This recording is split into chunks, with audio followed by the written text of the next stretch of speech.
am reacting to your Money in the Bank 2025 Hot Takes. Hot Takes is a weekly video series where I give you all a platform to be able to voice your thoughts, whether those are good thoughts, bad thoughts, or everything in between about the world of professional wrestling. So if you'd like to be featured in the next episode of Hot Takes, make sure that you're following me on X because I ask for your hot takes there after every episode of Raw, SmackDown, and every single WWE Premium Live event. Now, if you are looking for my full review of Money in the Bank 2025 with footage so that you can see what I'm talking about frame by frame, that's already up and available on patreon.com/SantiZap. I can't upload that version of the review here because it would just get blocked due to copyright. So go check it out. Link in the description or a link in the pinned comment. And as always, don't forget to subscribe to this channel, ring the bell for notifications. If you're a wrestling fan, I am incredibly confident that you're going to fall in love with this YouTube channel because we always upload daily wrestling content. All right, let's see what you submitted. 3 years in a row now. At this point, I'm extremely worried about LA Knight and extremely frustrated with WWE and Triple H. Quote, good things come to those who wait. What else does he have to do? What is LA Knight supposed to do now? What is next for him? How much longer must we wait? I completely understand the frustration amongst LA Knight fans. In fact, I actually thought that LA Knight was the best available option to win this year's Money in the Bank briefcase. Granted, I don't hate that Seth Rollins won. We'll talk about that here in just a second. But when I looked at the field, I thought that the Money in the Bank briefcase served LA Knight the most, in my opinion. Hell, I've actually thought that the Money in the Bank briefcase served LA Knight the most over the past 3 years, and yet here we are, 2025, 3 straight Money in the Bank ladder matches, and LA Knight continues to not win. Not only doesn't win, but for the past 3 years, they give us the hopeful spot that he's going to win, only for him to not win. You ask a lot of questions, and I know that there's a lot of uncertainty. You ask, what's next for LA Knight? Honestly, I don't know. When I look at the things that are left for him to do on Friday Night SmackDown, there's not that many. There's maybe the feud with Aleister Black, but then beyond that, I don't know. Is it going after the King of the Ring? Maybe. But if they didn't give him the Money in the Bank briefcase, a plot device that serves LA Knight significantly better than the King of the Ring victory, I have no hope that they're actually going to give him the King of the Ring win. That being said, if they were to give him the King of the Ring victory, I wouldn't be mad at all. But if you were going to give him the King of the Ring victory, you should have probably just given him the Money in the Bank briefcase because it just fits him so much better as a character anyway. I think at this point, we all just need to know that we need to take what Triple H says with not just a grain of salt, but with like an entire truckload of it. This quote, good things come to those who wait. You're right. Like, how long are we supposed to wait? What is a long wait? Is it a couple of months? Is it years? Is it half a decade? Because it looks like half a decade is what we're getting towards with LA Knight actually getting that world title push. And maybe he just frankly never will. I don't know. Maybe LA Knight will end up being one of these characters that will forever be the shoulda, woulda, couldas when we talk about people that should have won world championships. But we'll see. There's still a lot left to the year. There is King of the Ring, more build up to SummerSlam, the fall, a bunch of Saturday night's main events. Whenever John Cena drops the title, maybe this opens up more opportunities for other characters like the LA Knights of the world. We shall see. But right now, I won't be mad at you as an LA Knight fan if you want to choose to mourn over the next couple of nights because I think it's entirely fair. Seth Rollins should cash in the Money in the Bank briefcase quickly. A top star like him and the fans gain nothing from a long, gimmicky run filled with fake cash-ins. The only smart move is an early, successful cash-in to launch his next chapter as a dominant heeled world heavyweight champion. I agree, like, entirely with what you're saying here. I don't think that we gain anything out of Seth Rollins and his faction dangling the briefcase in front of us for a very long time because they don't really need legitimizing. They don't really need the right moment, the right time. They don't need to wait for a weak champion. They can literally cash in instantly and it would make sense because they were already a threat without the briefcase and now they're by far the biggest nuclear bomb in all of WWE with the briefcase. And Seth Rollins doesn't need to develop a character. Many people that win the Money in the Bank briefcase for the first time need to develop this identity. They build this persona of being Mr. Money in the Bank. Seth Rollins absolutely does not need that. We already know what his character is, what his persona is, what his motivations are, and winning the Money in the Bank briefcase is a vehicle to his overall goal of winning the World Heavyweight Championship, and I think that we should deliver on that goal sooner rather than later, because it's Seth Rollins winning that World Heavyweight Championship that will knock down the dominoes to give us whatever it is that we're gonna get at SummerSlam. I really hope that by SummerSlam, he doesn't have this briefcase anymore. I actually hope that he walks into SummerSlam as World Heavyweight Champion. Don't let let a single soul tell you that the R-Truth return was a work. They muted the "We Want Truth" chants and panned away from those signs on TV. Right now, the biggest conspiracy theory in the entirety of the internet wrestling community was this a work? Did you get worked, brother? I think that there's actually two answers here. I think that R-Truth was genuinely released. All of the evidence is pointing towards that. R-Truth literally said that this is not a work, and all of the news reports are now saying that Nick Khan literally had to reach out to R-Truth himself because he kept ignoring WWE's calls to probably offer him a much bigger bag to please come back. So I think in that sense, it absolutely wasn't a work. Like a WWE TKO made the stupid decision to let R-Truth go, and the world let them know. Every single social media post that TKO and WWE posted, full of "We Want Truth" chants across every single arena. The people made themselves heard, and WWE and TKO knew that, hey, there's money on the table to be made here. We got to bring this guy back. We made a bad choice. But I do think that we got worked on Friday when John Cena miraculously all of a sudden acknowledged the truth chant and came up with that promo on the fly. No way. They were expecting "We Want Truth" chants, and John Cena had that promo written, memorized in his back pocket because he knew that this moment was going to happen. So I would say that no, it wasn't a work because R-Truth legit got released, but we got worked on Friday night by John Cena. But here's what I don't want you to do. Do not give WWE or Triple H or TKO an ounce of credit for this. This is not a let Papa H cook. This is a Nick Khan, Papa H, TKO accidentally served the worst tasting dish of all time and are now retconning this, fixing it, and pretending like it was supposed to be bad all along and that the dish is actually all of a sudden delicious. No.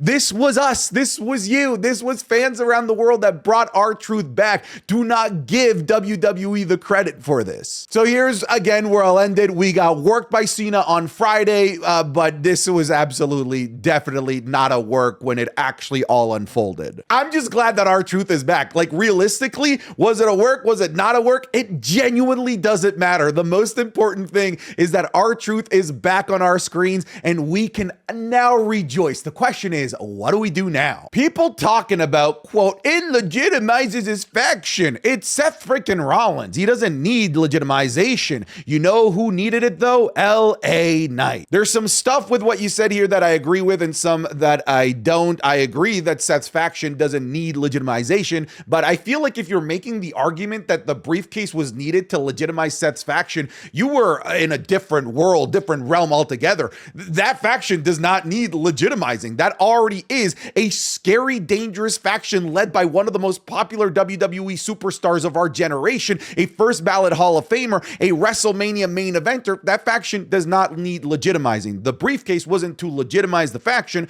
The briefcase was to advance our plot forward. The briefcase on Seth Rollins, you know, for as much as I wanted it to be LA Knight, I will say gives us the unique situation where Seth Rollins was genuinely the only guy in that match that is a threat to both champions, because had LA Knight or anybody else won, they were really only a threat to Jey Uso, in my opinion. But Seth winning, like, all of WWE is on notice. I agree that LA Knight really would have benefited this and would have been further legitimized as a main eventer had he won this, but you know what? Here we are. Everybody acting like they didn't get worked with Truth is Lying. I enjoy this feeling. That's why I love wrestling. People gonna say that they predicted it, or dirt sheets will say that he's just resigned. People need to remember that this is a part of the business and that this was good business. Look, I think that the people that believe that we all got worked, ironically, are working themselves into getting worked. You know what I find hilarious? I genuinely believe that the people that believe that it's a work and that R-Truth truly was always part of the plan all along, they're the ones working themselves into a work. Again, I believe that we got worked come Friday night, but like the thing that happened with R-Truth from a business perspective and them not resigning him, it's so clear that that wasn't the work.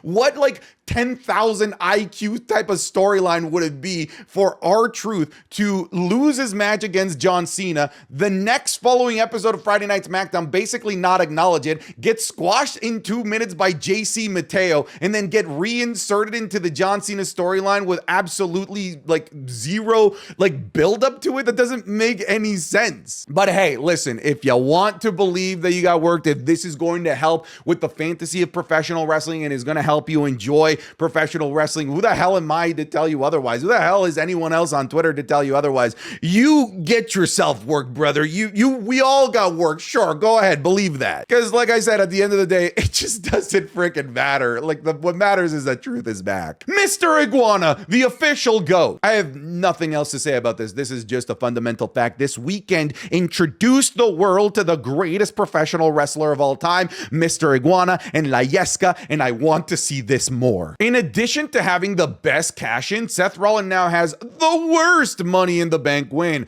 Worse than Lesnar's. There, I said it. There, are you happy? All right, you got to have your little moment. You got to advertise your Twitter page with this stupid thought. In what world? Like, come on, bro. You have to be memeing. In what world is anything worse than Brock Lesnar winning the Money in the Bank briefcase when he wasn't even in the match? I get it if you don't like Seth Rollins. I get it if you think it's overkill to give the briefcase to Seth Rollins. But what kind of dumbass thing is this to say? Come on, brother. Also, how stupid is it to put Fireball or any sponsor on the biggest ladder in the match? Because, you know, anyone who goes up any ladder that isn't the Fireball ladder anytime during the match isn't pulling the case down. Kind of takes away from the suspense. You know what? I actually wasn't thinking that during the match, but now you've kind of ruined the reality of that. And moving forward, if there are sponsored ladders, I now am going to know that whoever isn't actually climbing the sponsored ladder isn't going to win. So you kind of ruined this for me, actually. Listen, we are in the nickel and diming ladder. Wherever TKO can scrounge an ounce of dollars out of you, they're going to. They're going to sponsor ladders. I wouldn't be surprised if at some point they're going to sponsor wrestlers' gear.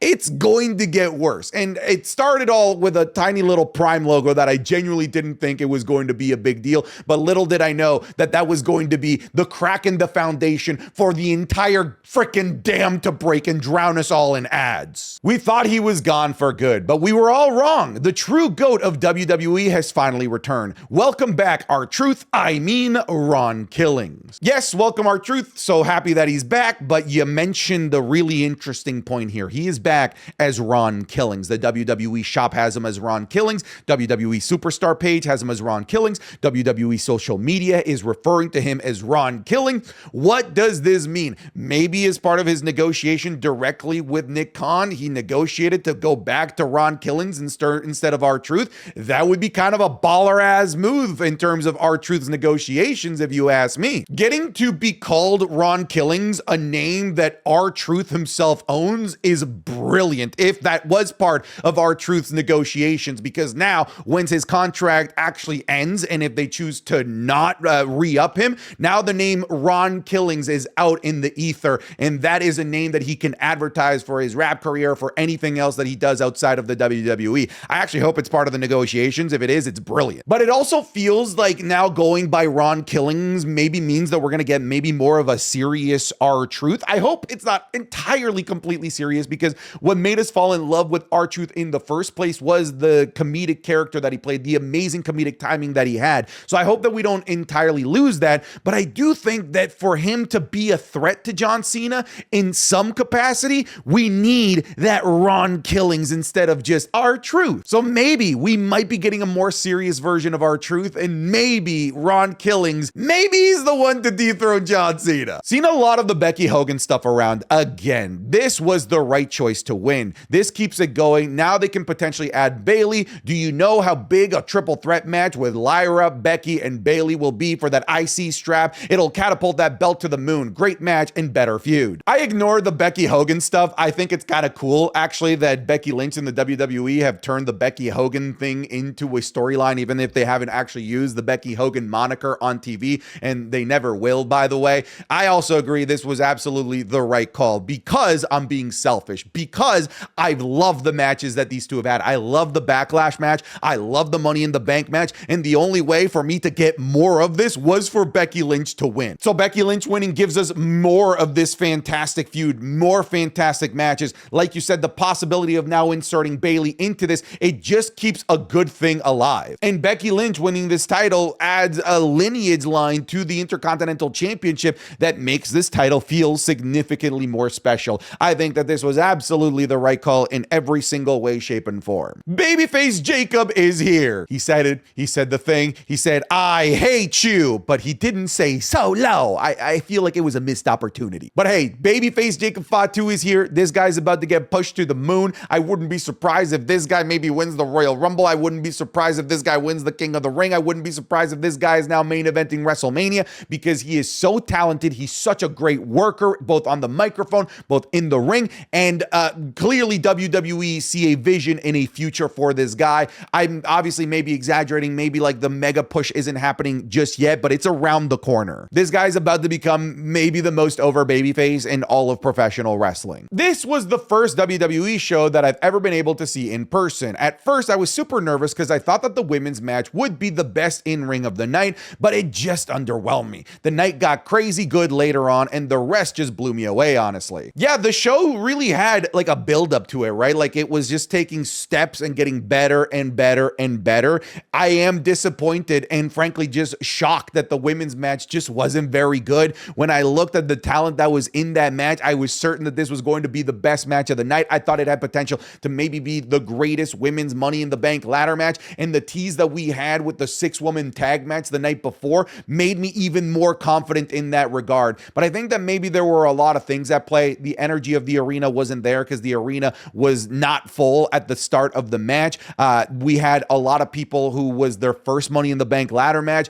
Stephanie Vaquer had 3 matches in 24 hours, brother. And then we also had 3 new NXT call-ups who were maybe having their first engagement with the more veteran people for the first time, or first extended engagement with them. So maybe the chemistry wasn't there. All I know is that I am disappointed, even though I love the winner. I think Naomi was a brilliant option. Solo Sikoa was the MVP of Money in the Bank, hands down. This man is the definition of entertainment. You know, we talk about Jacob Fatu, who's been taking these leaps forward in the WWE and just getting so over. I feel like Solo Sikoa is doing like the inverse as a heel. He is getting over as a heel. His character work is so good. His comedic timing is fantastic. His facial expressions and his body language is so just on the money and just tells such a fun story. And I'm engaged every single time that Solo Sikoa is there. I love the micro story that they told within this match of basically turning this match into Bloodline Rules match, only for Jacob Fatu to turn on Solo Sikoa. It was great stuff. And Solo Sikoa was the driving force of much of this. The quote, "Oil up Santi" sign during the press conference was a major takeaway of the rest of the night for me. I love that the stupid joke just won't die. Please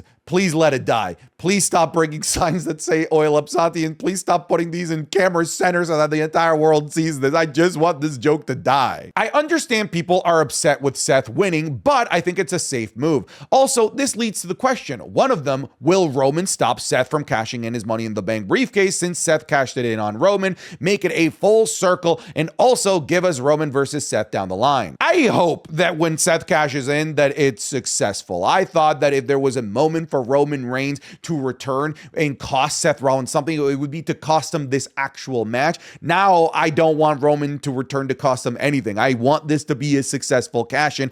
I want Seth Rollins versus Roman Reigns for the World Heavyweight Championship at SummerSlam, and the best way to do that is to have Seth Rollins cash in successfully. I do believe that Seth versus Roman is like an inevitability. That's going to happen somewhere down the line. I think that SummerSlam Night 2 is very well a possibility here. Naomi was the right winner. No other heel woman has done as good of a job as she has over these past few months. Totally deserved. I agree. I think that this was the best available option to give us the most intriguing plots in the main event scene, especially on Friday Night SmackDown as we head towards Queen of the Ring and SummerSlam. Obviously, this gives us so many options with when can she cash in on Tiffy? Maybe she cashes in on Io. That I don't really see. How does this set us up for the eventual title match that I think is just inevitable at this point of Jade Cargill and Naomi? Lots of questions, lots of winding paths, and all kind of lead towards the same thing, which is something that I want to see. But more than anything, I'm just glad that WWE is capitalizing on somebody that's taken a major step forward with their character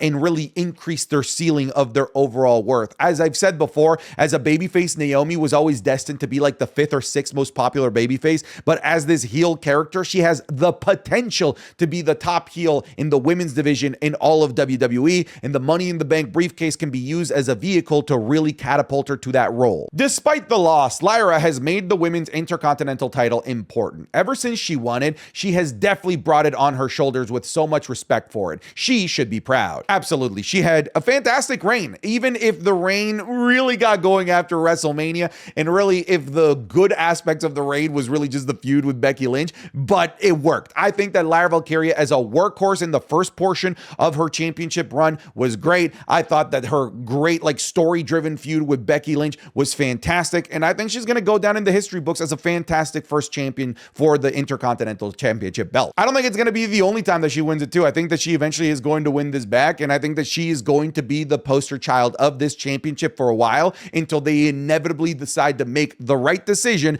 to allow her to take that leap to the main event scene. It really is night and day how things are going with the IC title and the US Championship, because I genuinely see the IC title being a good launching off platform into the main event for Lyra Valkyria. Meanwhile, with Zelina and Chelsea Green, that championship, if anything, is weighing them down. Worlds Collide was better than Money in the Bank. The Gable Vikingo match was so far better than anything else that we saw last night. Worlds Collide was solid. It's free on YouTube. Please do yourselves a favor and watch it. If you only have time for 2 matches, watch the last 2 matches. The Fatal 4-Way for the North American title was fantastic, but absolutely 100% watch the main event between Hijo del Vikingo and Chad Gable. I think that that's the best WWE match of the entire year. I'm surprised it was John Cena who was pinned. Not that I'm mad about it. It makes sense with the ending of the match, but I did not think that WWE would have one of their champions be pinned. I honestly thought it would be Logan Paul. So did I. I genuinely thought it was going to be Logan Paul, but like you said, with the changing circumstances, with the return of R-Truth, John Cena being pinned actually makes a lot of sense. That being said, I don't think that you should be shocked about the champion being pinned. It happened literally last year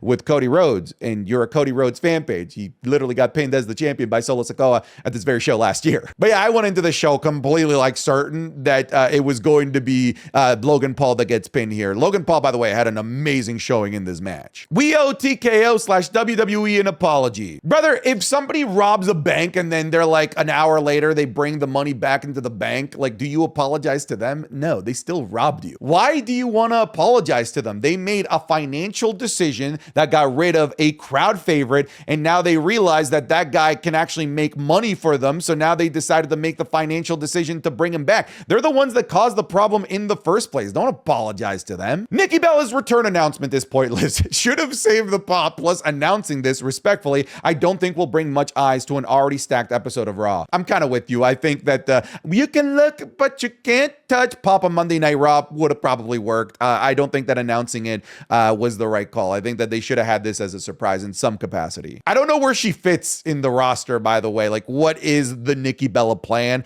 I almost feel like they're bringing her back to build up to something for Evolution, because I don't see her as a threat in the main event scene or really the women's mid-card either. I really wish that they would have been a backstage attack on one of the men in the ladder match and Karrion Kross filling in last minute. Even if he didn't win it, I feel like it would have brought the excitement level up. Dude, the amount of copium that I'm seeing regarding Karrion Kross. Oh, maybe El Grande Americano won't be able to be in the match, so maybe Karrion Kross will be in the match. I'm seeing people say maybe Karrion Kross will win King of the Ring. What is giving you an ounce of a thought based on how he's being portrayed on TV and the little TV time that he's getting, that he was going to be added to the ladder match and that he's going to win King of the Ring? Dude, I get it. I want Kross to get his position. I want Kross to get opportunities, but we also gotta be realistic about the expectations. I think it's time to just admit that Money in the Bank isn't gonna always be used to push new stars anymore, just more or less to push storylines. Sure, that being said, there are times, still very recent times, where they do push new stars like Damian Priest and Tiffany Stratton over the last couple of years. But yeah, sometimes they're going to use it to just develop storylines like they have here with Seth Rollins. I would say that even Naomi is a developing storylines move, because Naomi was already a known commodity in the main event scene, and absolutely like they did last year with a terrible decision to advance the already hot feud of CM Punk Punk and Drew McIntyre. I think for me right now, the biggest question is the placement in the year for Money in the Bank, because now if you're going to make King and Queen of the Ring this yearly occurrence, I feel like having those shows back to back are kind of redundant. I almost feel like they should just move Money in the Bank like they are next year to being like at the end of the summer or in the fall, so that King and Queen of the Ring could be the championship opportunity that everyone chases for and is the lead up and the run to SummerSlam. And then after SummerSlam, we can do the Money in the Bank. So now that's a new thing that people are chasing. Because right now, Money in the Bank and King and Queen of the Ring like really are just clashing with each other with how close they are to one another. I thought that the women's ladder match sucked. Too many botches killed the momentum of the match. And also the drone shot where you could clearly see Stephanie sat up just watching the action from the floor. Yeah, I already talked about the women's match, but it is funny that you pointed out the drone shots. So there towards the end, there's a drone shot that clearly sees Stephanie Vacher completely fine, just chilling, watching the match. And she literally watched as Naomi climbed and won the Money in the Bank ladder match. She could have like got up and done something. So that drone shot, although it was cool, did kind of made us look behind the curtain and kind of ruined the whole presentation of it. Like him or hate him, Logan Paul has proved that he can hang with the best of the roster. I think now more than ever, what Logan Paul said really just stands so true. I could walk on water, but you would think it's because I can't swim. Logan Paul can do everything right, and like a huge portion of wrestling fans are going to entirely discredit him, that he isn't a real wrestler, that they just hate him so much that regardless of what he does, he is never going to be something that they want to see on TV. It's just going to be an uphill battle there. I'm somebody that thinks that Logan Paul is a great addition to the WWE. I don't know if I want to see him as a world champion yet. I'm not necessarily on that bandwagon. I can be swayed for certain, but man, like Logan Paul really is just a treat to watch, especially in this match. I thought that he carried the damn thing, if you ask me, from an in-ring perspective. I don't care what anyone tells me. Triple H and TKO passing off R-Truth's return as, quote, part of the story is literally just an attempt to save face. They knew they messed up and used the return as a haha, just kidding. This begs the question, though, now that he's back, what will his role be? I do think it's corny that Triple H went on to that press conference and said, see, it's all part of the show. Let me cook. No, like, rather, anyone with an like slightly average IQ could see right through your freaking lie. You do bring a great question up, though. Like, what is the role here? We talked about maybe having a more serious R-Truth. I think now we might need to actually have a serious conversation. Is R-Truth actually going to be the one to save wrestling and actually dethrone John Cena? I still think it's Cody Rhodes, but this has to be at the very least on the table as a conversation based on the legendary pop that this would get and the crazy ass moment that heel John Cena of all people would be dethroned by R-Truth. Do you see WWE completely giving every weapon a sponsorship for every certain PLE cycle? Because first the Slim Jim table and now Fireball ladder. Your thoughts? I already said that like the Prime logo was like the crack in the foundation and the dam has completely like burst wide open. Like there's no stopping this. I wouldn't be surprised if by next month we have the Burger King of the ring and the Dairy Queen of the ring. Like it's gonna get just kind of insane. Maybe a new God of War game comes out and now it's God of War games. It's gonna get bad. It's only going to get worse. Anything that they could put a sponsorship on, I promise you they are going to. Seth cashes in on Jey Uso during Monday Night Raw match. I think we're gonna hear Seth's music. Will it actually be a cash-in? I don't know. You guys know that Triple H loves his fake cash-ins. I hope that we don't get any of that with Seth Rollins. I really just wanted to be, once Seth makes the decision, it happens and it's successful. But again, I would not be surprised if we hear burn it down in the middle of the match. I really think it's gonna happen. Can we officially stop the disrespect after his performance tonight? Look, in a conspiracy-filled world where Chad Gable and El Grande Americano are indeed the same person, if that happens to be a fundamental fact, just know that this man was the MVP of the entire weekend. An insane match at Worlds Collide followed by an insane performance in the Money in the Bank ladder match. This guy absolutely is just so incredible, and I want nothing but all of the best things to happen to Chad Gable / El Grande Americano, again, if they're the same person. All right, folks, thank you so much for sticking with me for this episode of Hot Takes. I'll see you guys in the next one. Take care. Goodbye. Get out of here.